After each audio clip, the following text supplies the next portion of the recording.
পৌষের শীতের কামড়ে যুবথুবু রাজ্যবাসী। সকালে অধিক কুয়াশাজনিত কারণে জনজীবনে প্রভাব। কচিকাচাদের পাশাপাশি প্রৌঢ়রা অধিক ভোগান্তির শিকার।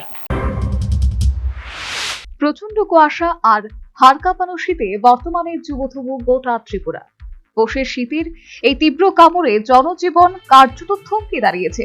সোনামুড়া থেকে আগরতলা, সর্বোপরি পূর্ব, পশ্চিম, উত্তর, দক্ষিণ রাজ্যের সর্বত্র এখন শীতের ঘোর দাপট।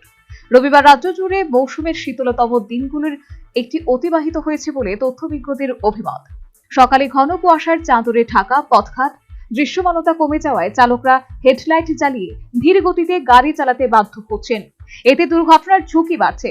অফিসগামী যাত্রী এবং স্কুল পড়ুয়াদের যাতায়াতের চরম অসুবিধা হচ্ছে। বিশেষ করে গ্রামীণ এলাকায় পরিস্থিতি আরো বেশি কঠিন। সোনামুড়া কাঠালিয়া মোটর স্ট্যান্ড ও বাইপাস সড়কে দেখা গেছে চালক ও শ্রমিকরা টায়ার বা খড় জ্বালিয়ে আগুন পোহাচ্ছেন। কেবল সোনামুড়া নয়, প্রকৃতির অমোঘ নিয়মে পৌষে ত্রিপুরায় নামলো হাড় কাঁপানো শীত। রবিবারের সকাল রাজ্যবাসীর কাছে ধরা দিল এক অন্য রূপে। ঘন কুয়াশার সাদা চাদরে মুড়ি দিয়ে ঘুম ভাঙল রাজধানী আগরতলা থেকে শুরু করে প্রান্তিক সোনামুড়া ও অন্যান্য মহকুমার। হাড় কাঁপানো ঠান্ডা আর ঘন কুয়াশার জোড়া দাপুটে বর্তমানে ত্রিপুরার স্বাভাবিক জনজীবন বিপর্যস্ত। সোনামুড়া মহকুমার কাঠালিয়া মোটর স্ট্যান্ডে এদিন ভোরে ফুটে ওঠে শীতের এক নির্মম ছবি। ঘন কুয়াশা ভেদ করে চলাচল করা যানবাহনগুলির গতি ছিল অত্যন্ত মন্থর। দৃশ্যমানতা এতটাই কম ছিল যে চালকরা বাধ্য হয়ে হেডলাইট জ্বালিয়ে অত্যন্ত সতর্কতার সাথে যাত্রী পরিষেবা দিচ্ছিলেন।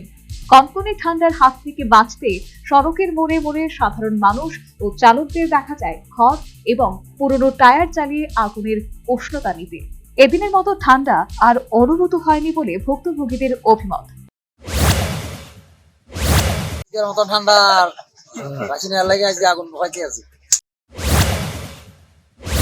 তবে কেউ কেউ এদিন সকাল থেকে এই শীত নিজেদের মতো করে উপভোগও করলেন। তবে ভুক্তভোগীদের সবার বক্তব্য একই, ঠান্ডার কারণে টেকা দেয় বলে অপর এক ভুক্তভোগীর অভিমত।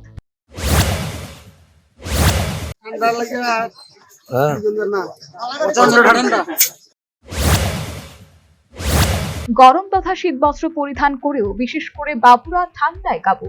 কার্যত এই ক্ষেত্রে তারা ঠান্ডা উপভোগ করেছেন। ঠান্ডা তো পড়তে আছে, জলও ঠান্ডা পড়তে আছে। কোকা ঠান্ডা পড়তে আছে, বেশি ঠান্ডা। সোনামুড়া বিলুনিয়া বাইপাস সড়কের দুধারে যুবকদের আগুন পোহানোর এই দৃশ্য বুঝিয়ে দিচ্ছিল ঠান্ডার তীব্রতা কতটা।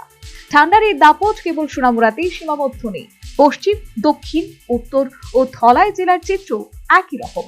উঁচু পাহাড়ি এলাকায় তীব্রতা আরো অধিক। ঘন কুয়াশার কারণে এদিন অফিসগামী মানুষ ও স্কুল পড়ুয়াদের চরম ভোগান্তির শিকার হতে হয়। গ্রামীণ জনপদে পরিস্থিতির আরো অবনতি ঘটেছে। বিশেষ করে বয়স্ক এবং শিশুদের জন্য এই ঠান্ডা যেন অসহনীয় হয়ে দাঁড়িয়েছে। আবহাওয়া দপ্তরের পরিসংখ্যান বলছে, রবিবার সর্বনিম্ন তাপমাত্রা ছিল 13 ডিগ্রি সেলসিয়াস এবং সর্বোচ্চ 20 ডিগ্রি সেলসিয়াসের কাছাকাছি। তাপমাত্রার এই পতনে স্বাভাবিক কর্মব্যস্ততায় ভাটা পড়েছে। রাস্তাঘাটে যান চলাচল হ্রাস আর কুয়াশাবৃত প্রকৃতির মাঝে মানুষ এখন কেবল একটু সোনালী রোদের অপেক্ষায়। প্রকৃতির এই রৌদ্র শীতলতায় রাজ্যবাসী বর্তমানে ঘরবন্দি হয়ে এক উষ্ণ সকালের প্রহর গুনছেন। Bureau report, news vanguard. If the speed, the whole square equals a square, b square, 2ab, time's up. 5 more minutes there. I've got so much time and peace of mind. Life's feeling fine. My time to shine. At SIP Abacus, we build math foundation and improve academic performance. SIP Abacus,